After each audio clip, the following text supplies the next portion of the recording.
In today's video, I'm going to teach you how to remove a user from a project in Asana. Managing your team and projects efficiently often requires adjusting who has access to specific workspaces.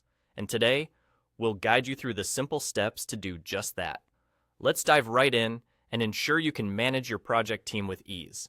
First, you'll want to navigate to the specific project where you'd like to remove a user. Make sure you're in the project view, which typically lists all the active tasks and assignments.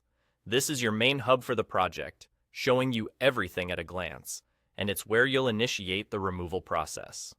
Once you have your project open, direct your attention to the top right corner of the screen, where you'll find a distinctive blue button labeled Share.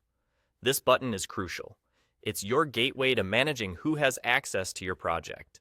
Give it a click, and it will open up all the sharing and permission settings available for this project. Now, with this menu open, you'll be able to see a comprehensive list of everyone who currently has access to your project. Next to each user's name, you'll notice a small drop-down menu.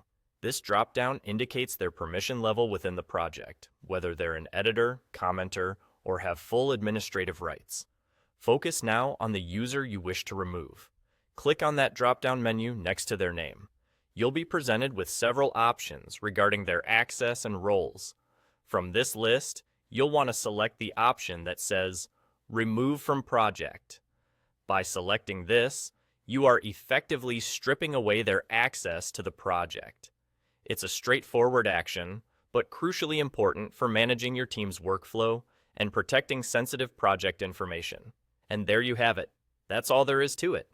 Removing a user from a project in Asana is a quick and easy process, ensuring that you can maintain control over who collaborates on what. Whether you're streamlining your team for efficiency or just keeping confidential information secure, these steps are essential for maintaining a well-organized and secure workspace. And don't forget, keeping your projects organized and maintaining clear communication with your team members is vital for success.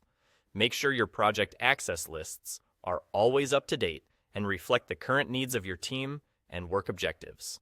Thank you for joining today's tutorial, and I hope this guide helped you understand how to manage your project members in Asana effectively. Stay tuned for more tips and guides on optimizing your project management skills.